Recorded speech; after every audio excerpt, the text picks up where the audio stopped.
What's up, party people? Welcome to my channel and my first ever StarCraft tutorial video. Today we're going to be covering the basics of the Ling Bane phase in Zerg vs. Zerg.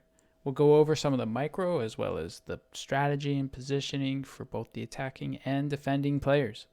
If you enjoy content like this, make sure to hit that subscribe button down below and check me out at twitch.tv/WAESOPH. That's twitch.tv/WaeSup. That's where I'm at every single day. I'd love to see you there.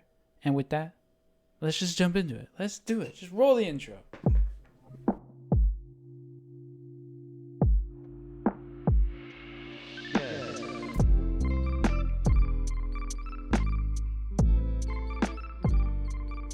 First thing we're going to be covering is some different ways to control your units in the Ling Bane phase. Now, obviously, you have two units in these fights, Zerglings and Banelings, and each one serves a very important role.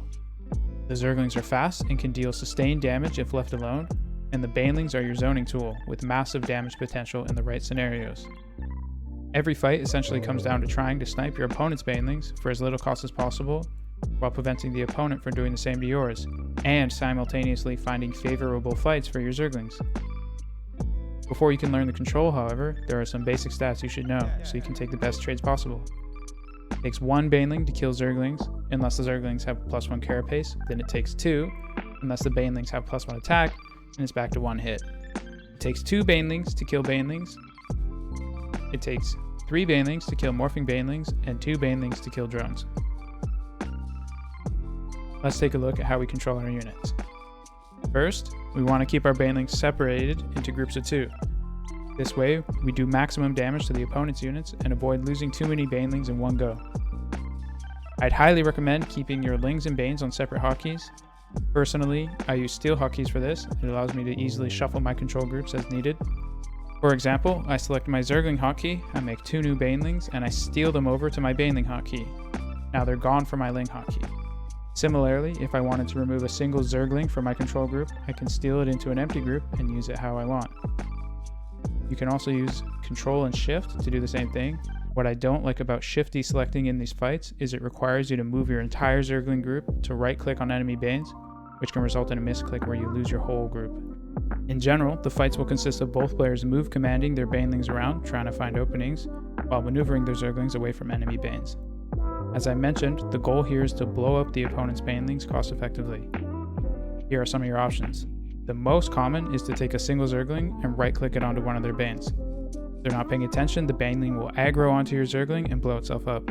You can do this either in between or during fights. The way I like to do it is by selecting one Zergling out of the command card and stealing it over to an empty hotkey in order to send it into the opponent's Banelings.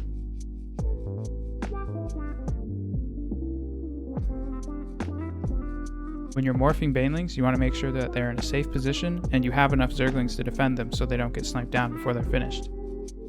Similarly, if you have more Zerglings than the opponent, let's say 20 versus 10, and they try to morph some Banelings, you can attack their Lings and split off 3 to 4 and click down the morphing eggs to kill the Banelings before they even get into the fight.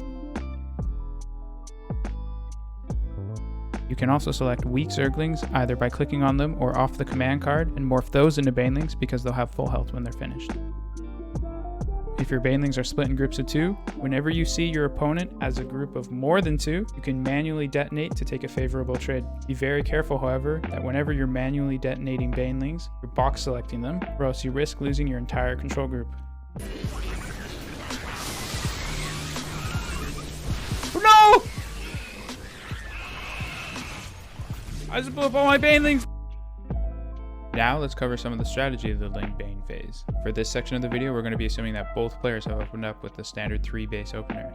If you're unfamiliar with how this looks, I'll put a graphic up on screen so you can get a build order for it and try it out for yourself. Let's say you want to attack your opponent with Ling Bane to try and take down their 3rd base. There are a few maneuvers you can use to make your attack more effective. One very simple thing that is often overlooked is making sure that your Baneling nest goes down on exactly 50 gas. Having Banelings a couple of seconds earlier can make all the difference. Before your Zerglings leave your base, it's a good idea to think about where your opponent's overlords are positioned. If you manage to get your Lings across the map unseen, you can catch them unprepared for the attack. So, you will bank your Zerglings in your base until your Baneling nest is about to finish, use a queen or 2 to push the opponent's overlord away and skirt the Lings around his vision. I'd recommend keeping your early game scouting Zerglings alive if possible. Once you've decided you're going to attack, hide them and morph them into Banelings. That way when your Zerglings come across the map, your Banes will already be right on top of the opponent. When you're doing these attacks, your primary objective should be to take favorable engagements to snowball the momentum until your opponent can't keep up. Killing the opponent's queens is probably the best way to achieve this, since they won't have enough injects anymore. Since these fights are so hectic, you can use other tactics to swing the momentum, such as splitting off a few Zerglings to target drones in the natural, or running 2 Zerglings outside his vision in the main base, making Banes and sending them into the mineral line. So, how do you, as the defending player, prevent all this damage from happening? Well, if their attack is done properly, you will probably have less units. Thus, you'll need to use a Queen Baneling anchor as your defense. I personally like to play the early game with 3 queens. You pull your main queen to the natural and make a third from the main hatch after your 31 Baneling Nest and Overlord. When these 2 queens have enough energy, you can go Tumor and inject at the nap, connecting your creep to the 3rd base and allowing them to maneuver easier in a defensive situation. Your objective as the defending player is to use the queens to snipe the opponent's Banelings whenever they come in range, and use your own Banelings to keep his Zerglings off your queens. It's very important to utilize small spaces with your queens. Push them in between minerals or up against walls to minimize surface area, because if they die, your chances of holding drop drastically. Placing Banelings in tricky areas can also be an easy way to take good trades. 1 Baneling on top of each ramp and in vision blockers can sometimes net you large groups of Zerglings for free. Early on, if your Overlord was pushed out, make sure to reposition it to spot their lings. You need to know if they're still attacking or if they've transitioned.